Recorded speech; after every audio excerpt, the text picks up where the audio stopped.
In this presentation, we will discuss one of the most common discipline issues students encounter, social media and its impact on student behavior. Today we'll review some misconceptions and terminology about student conflict, look at what the DASA legislation dictates and the school's responsibility, and also explore what parents need to do to help children make the right decisions as they navigate online. As this survey shows, technology is clearly a significant part of a student's life, and it's important to make sure they are using it appropriately.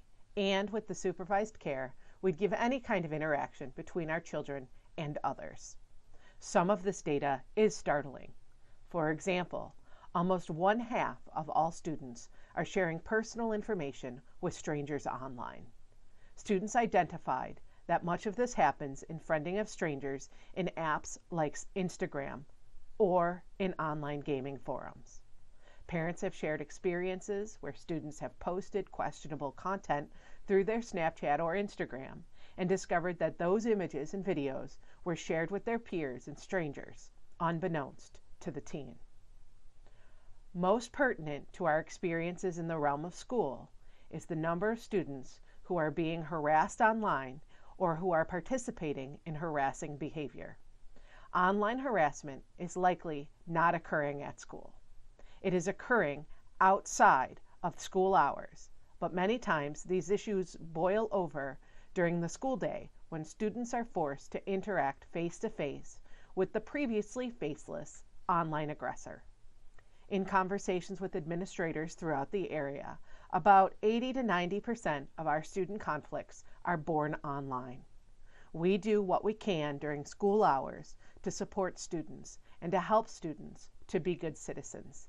But as the parent, monitoring what your child is doing online outside of school is essential to creating a safe and productive educational experience. But before we talk about solutions, it's important that we discuss the language we use when discussing student conflict. Oftentimes, when we look at what is happening with students, there's a mislabeling of any kind of unkind action as bullying. Much of this behavior is really conflict and thoughtless behavior that can be categorized as just rude or mean. How we address and support students shifts depending on the type of behaviors and actions. Let's take a look at a very common situation that is often miscategorized as bullying. Students A, C, and D participate in a conversation or online group chat that excludes student B. Student A vents about something student B did, and almost without fail, student C or D will tell student B what happened. Sometimes this occurs as a screenshot that is texted to student B, sometimes it's a verbal discussion before homeroom, but then student B is angry or upset and his or her feelings are hurt. Oftentimes, this will come to my desk as a bullying incident. Although what student A did is mean and thoughtless, it is not bullying. The student who told student B was also thoughtless, but again, this isn't bullying. This type of behavior is very typical. We speak often with students about being a good friend and the qualities of friendship, and provide counseling and support to help students learn to socialize appropriately. The previous slide is an example of a peer-to-peer conflict. Student A's behavior was rude and mean. The students who shared the information with student B violated the social norms of friendship with student A and honestly weren't a very good friend to student B because their actions hurt their friend. Again though, based on the behavior from the situation described, this is best understood as a conflict. Neither student A nor student B had more power than the other, and the actions of one led to the hurt feelings and the frustration. Although this type of scenario is typical in person and online, there are other ways social conflict can occur in the online realm. Based on reports we've received in school from students, this list is the most often seen type of hurtful online actions that occur. Often, the anonymity and invisibility of the internet lead children to say and do things they wouldn't do in person. Although these things are happening outside of the school day, the hurt feelings from these online actions often carry over into the school environment. Students whose parents have established rules and whose online behavior is monitored are less likely to engage in these activities and more likely to think before they post. Sadly, sometimes this online harassment has significant consequences. Recently, in some places, legal action has been taken against parents for the actions of their children online. It's important to help your children make the right decisions so that all parties can stay on the right side of the law. Our school's internet policy does not allow students to use the apps and websites where most of the online misbehavior is occurring. These actions occur at home, on weekends, in your home, and in the homes of their friends. We do our best to keep them safe and provide guidance during our 8 hours together each school day. But those unsupervised hours can be detrimental to their emotional success in and out of school. It is difficult for us to support students when this part of their lives is out of our direct control. It is also difficult to assign consequences to actions that take place outside of the school. As the home adult, the onus falls on you, the parent or guardian, to monitor and help your child make healthy online choices. We need your help in combating the types of online behaviors they are engaging in. When they go online, are you aware of with whom and where they are hanging out? Has their behavior changed based on online interactions, or do they seem to be consumed with or avoiding technology? Knowing these things about your child are just some of the things that you can do to keep your child safe online.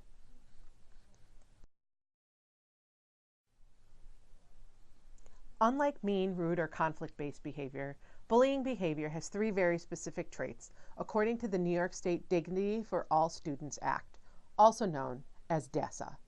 The 3 traits in this slide must be present for an incident to be considered bullying. An imbalance of power is often present when one student is bigger, older, more powerful, and/or has information that can be used to control or harm others. For example, having embarrassing photos or hurtful texts about another student and using them against a child. The second trait, the intent to cause harm, would seem obvious. Using the situation from earlier, though, sometimes a student shares hurtful information because they want to help their friend. Their intent wasn't hurtful, but the outcome was. Through discussion and mentoring, often we discuss how what may have been meant as a helpful action causes more harm than necessary. Lastly, bullying is a repeated behavior. The student who is bullying has been informed that their behavior is hurtful and continues to behave in that manner. The DASA legislation is fairly clear. Regardless of if the bullying occurs inside the school or online, if the actions of a student impact another student's ability to learn and feel safe, there are consequences. These consequences vary based on what is uncovered during the investigation process. Often the process involves counseling of students who bully and who are bullied to learn better ways to resolve differences. Communication between the school and parents regarding student behavior is key to build healthy peer relationships. We have a fairly standard procedure for handling student complaints about bullying and conflict. Oftentimes, as mentioned earlier, what is presented as bullying behavior is, in all honesty, a peer-to-peer conflict. Our responsibility is to investigate thoroughly and address the situation in a way that helps to build an understanding of appropriate and healthy peer relationships. When inappropriate behavior occurs online, we often find that parents are caught unaware. In our experience, to mask their behavior, children will hide apps, delete conversations, and create fake identities to hurt others online. We need your help. We can't monitor what your child does online, but you can. Clearly, it is difficult to monitor everything your child does online, but having those conversations, monitoring the apps they use, and occasionally checking up on them is the best way to make sure your child is making healthy and appropriate choices. Sadly, sometimes the actions children take online can have consequences that extend beyond the school. Since most parents provide the phone, computer, and/or internet where the incident occurs, ultimately the use of these devices to harm, harass, or defame another person is your responsibility. Knowing what your child does online isn't just about protecting them, it's about protecting you as well. We are in this together. As the adult, it's important to talk to your child about the decisions they make online.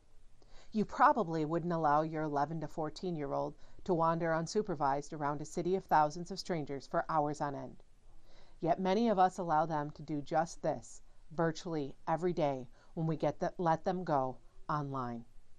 The online environment is ultimately just a faceless city of thousands of strangers influencing your child's behavior and shaping their understanding of reality. Supervision is just as important in the virtual world as it is in the real one. The best defense is a good offense. Child behaviorists and social media experts believe the best policy is the 3 M's: maintain, monitor, and mentor. Children need to know what is expected of them. The freedom of the online world may be too much for them to navigate alone. Establishing those boundaries of what they can and shouldn't do, as well as knowing where they go, can significantly change your child's online behavior. Monitoring what happens is also essential to helping our kids make good decisions. Sometimes when I call a parent, they are unaware of the websites their child is accessing and don't know how to access or monitor what is happening online. Much like you wouldn't give your child free reign over your Amazon account or Netflix, allowing free reign on the internet is just as dangerous.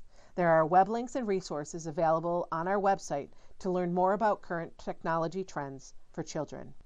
Lastly, but equally as important, is providing students with appropriate models of online behavior.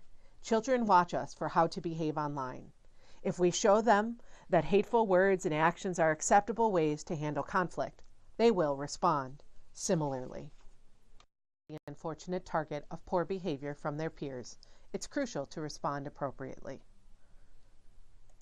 Unfortunately, sometimes we are just as guilty as our kids at reacting poorly when something is said or posted online. Although it may be difficult, it is essential to remain calm and appropriate when responding to another child's poor choices. Again, when the actions occur outside of the school day, it may or may not be a school issue, but communicating with the school and documenting the offensive behavior is the key to supporting all children. Our expectation is that parents will be able to access the child's social media and/or cut off access when the use of technology is being abused. Many times, with victims, we will ask them to block the aggressor on social media or to avoid interacting with them. Sometimes the best advice is to just get off a line for a week or two for their own mental health. Lastly, because sometimes what happens online isn't a school issue at all, sometimes it is best to contact the police. Our area of control as school administrators is regarding behavior within the school building. If a child is being threatened with physical harm, being targeted by an adult, or someone is threatening you or your family, much like you'd do if the action occurred out in the real world, sometimes the police should be contacted for the safety and well-being of all those involved. The world is a different place than what we may have grown up in.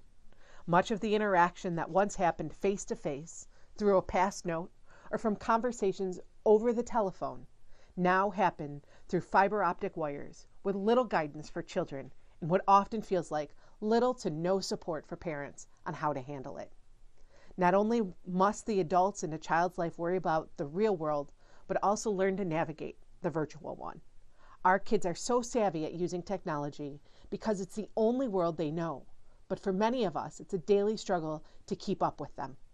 We hope that this presentation has opened your eyes to some of the conflicts and struggles our children may encounter both personally and online.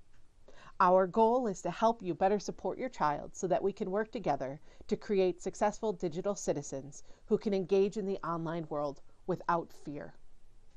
The next slide provides a variety of web links that may be helpful to begin the conversation with your child about making the right decisions online.